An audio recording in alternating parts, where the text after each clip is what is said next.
Cultivation and practice should align with nature. Xiefeng. November 7, 2009. Preface. True wisdom harmonizes with nature. Humans follow the earth follows the heavens follow the Tao, and the Tao manifests in nature. The highest rulers are so unobtrusive that people barely know they exist. When accomplishments are made and tasks fulfilled, people say, this came about naturally. A person of great virtue aligns with the Tao. Thus, the sage discards extremism, excess, and arrogance. The sage practices non-action. The Tao is esteemed, virtue is honored, yet they do not demand anything and always act naturally. The great way is simple, yet people prefer shortcuts. These are the words of Laozi in the Tao Te Ching. Let me elaborate on their essential meaning. True wisdom aligns with nature and unfolds effortlessly. Humans live according to the laws of the earth. The earth operates according to the laws of the solar system. The solar system adheres to the laws of the Tao, which manifests through nature. The supreme and most revered greatest creator is formless and shapeless, beyond human comprehension.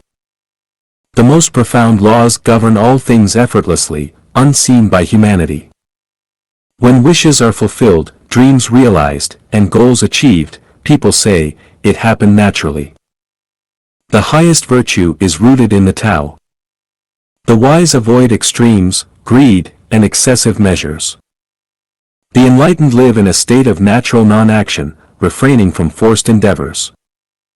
The greatest creator and the sage do not govern through commands, they allow things to follow their natural course. The most wondrous paths are simple, yet people prefer shortcuts. With these insights from Laozi, let us explore how Life Genuine members should cultivate themselves. The essence of nature. Laozi's teaching that the Tao manifests in nature implies that nature itself embodies the greatest creator. This means the way, which governs all things in the universe, unfolds according to the will of the greatest creator. All things and phenomena that grow, decay, operate, and evolve in accordance with natural laws are part of nature.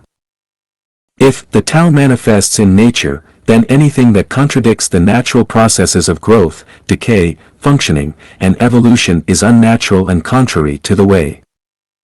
For humans, being born, growing, aging, and dying in accordance with natural processes is natural. Seeing, hearing, smelling, tasting, touching, and thinking are natural. Working at sunrise, resting at sunset, eating, drinking, sleeping, and making love are all natural. Expressing love and affection is especially natural. The human body is exquisitely designed, as is the natural world. The harmony between the human body and nature is also meticulously crafted.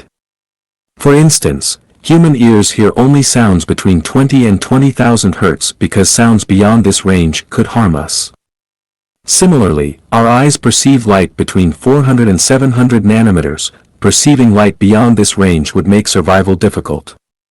These limitations are not restrictions but protections. Cultivation and practice aligned with nature. To live and cultivate in alignment with nature means to follow the way of the greatest creator. What does this mean?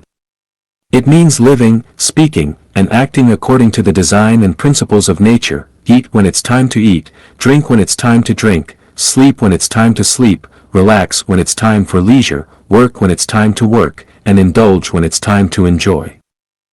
Why were humans placed on earth?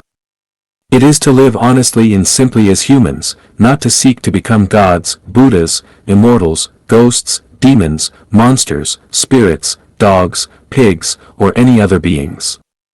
Our task is to be good humans, to express and perfect human nature.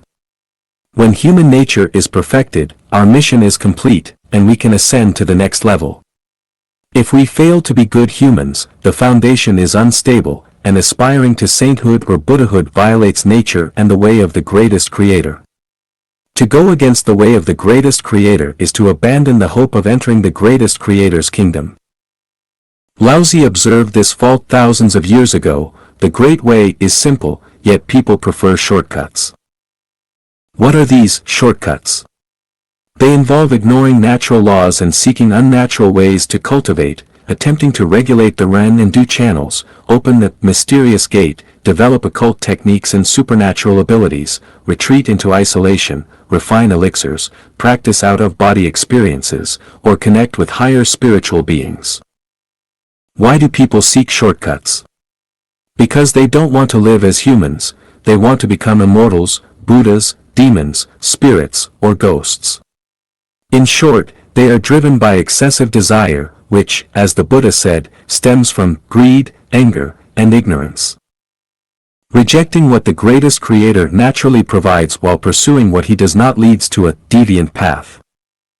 For example, staying awake at midnight to practice certain techniques instead of sleeping, avoiding regular meals to practice fasting or breatharianism, suppressing natural affection between men and women, abandoning joyful communal life to retreat into solitude, abstaining from natural foods like ginger, onions, garlic, and peppers to achieve some imagined pure, fragrant immortal body. All of these go against nature and the way. There is no need for lofty ambitions to succeed as a human being, freeing oneself from worldly attachments is enough to earn recognition.